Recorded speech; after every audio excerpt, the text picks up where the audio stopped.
Alright, in this demo I'm going to show service-assisted device direct commands. So that's one of two patterns that we see with service-assisted device communication using the Fez Spider or Hydra and Azure Service Bus.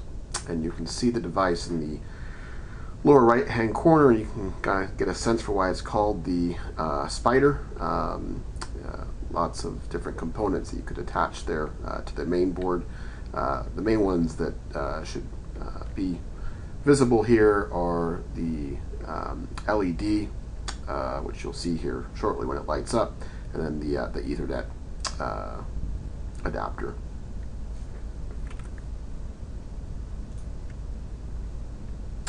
So I've got a single project in Visual Studio.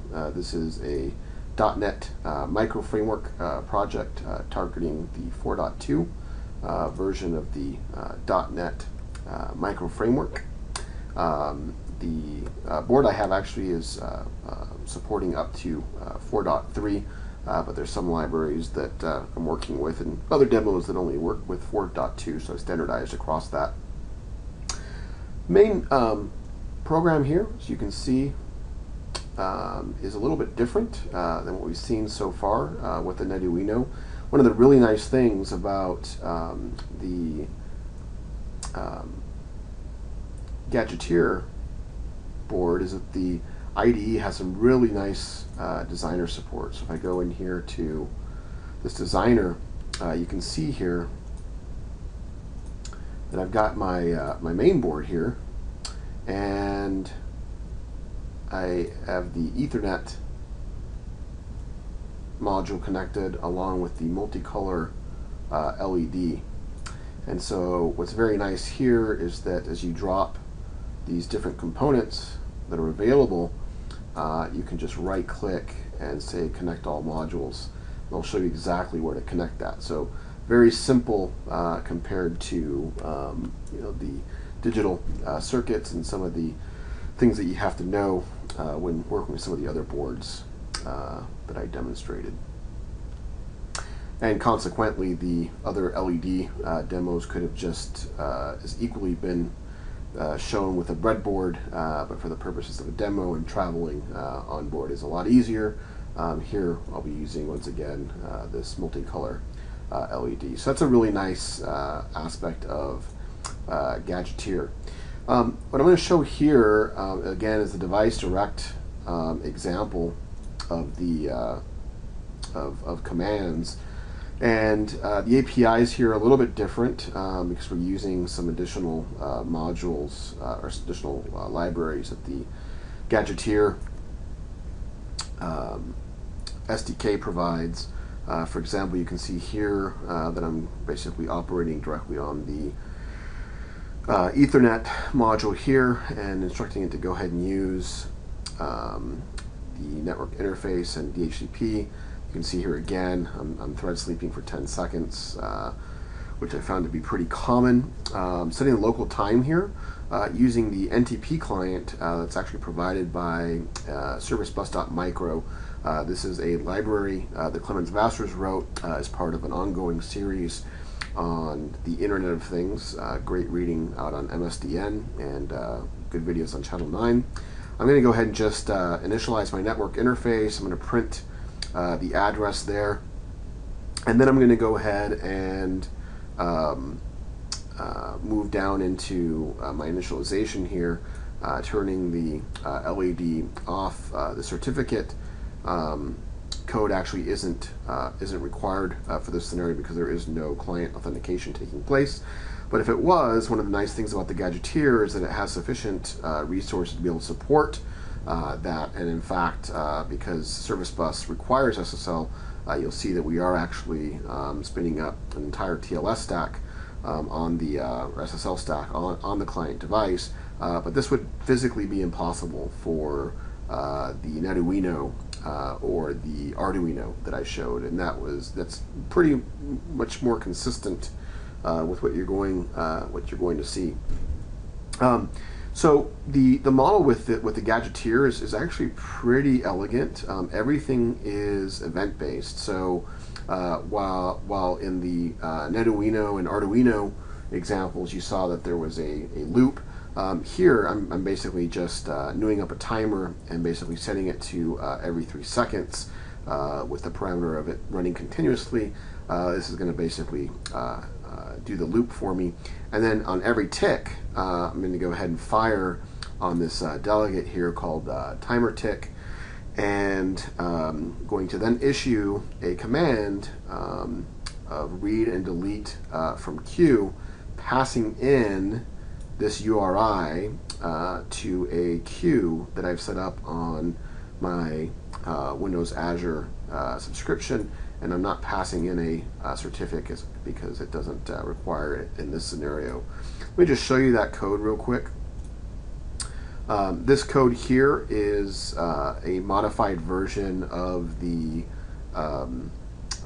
web request example that ships with the .NET Micro Framework SDK. You can see here that we're setting up an HTTP web request, which is part of the system.net namespace, and then I'm basically setting up my request here. So I'm using the delete verb, passing in a token, which I'll need to update here because this one is surely expired, and then very important is including the accurate time. So keep in mind that these devices don't keep time on their own, so you have to set that every time, and then the actual token. From here, I'm basically going to issue a get response here, and then what you have here is just a bunch of handling of that response, and then typically, or essentially what we're after here is this page response, which is going to take the payload received and assign it to this variable, and then return that back after closing the connection. So first thing I'll do here is actually grab this revised or updated token, and I will pass this in here. Oops. Great. And go ahead and build that. Excellent. So what I'll do now is go ahead and deploy this to the device.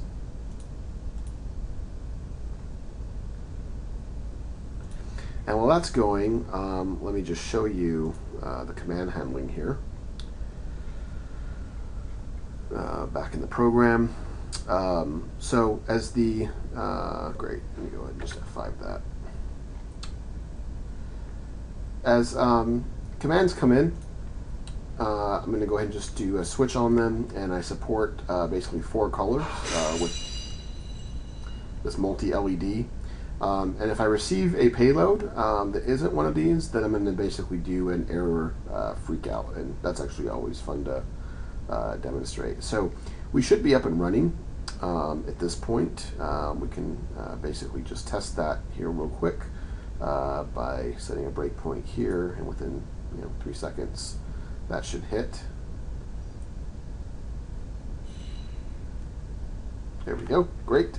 So that tells me that everything is up and running, and clearly the queue right now is empty.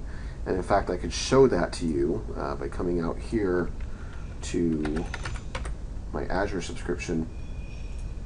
I'll just quickly log in.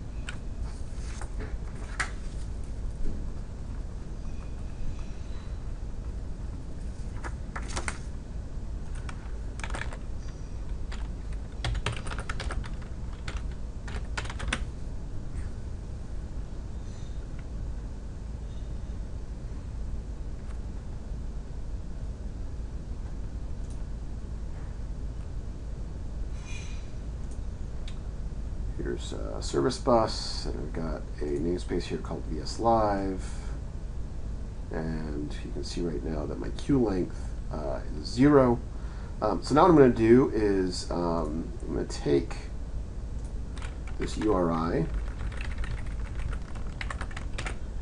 which is using the REST API of Azure Service Bus, I'm going to go ahead and paste that in here. And let's set the LED red as a start, so go ahead and execute that.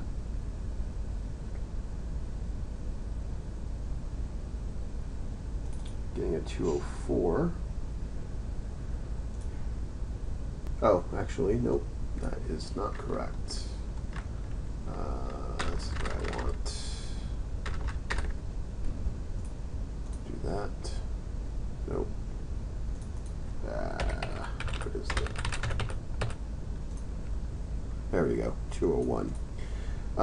That's what we're after. So now the LED should be red. Great. Let's change that to blue.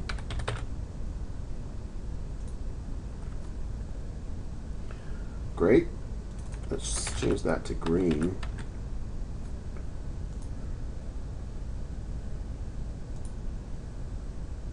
Great. And let's change this to, I don't know, something like periwinkle.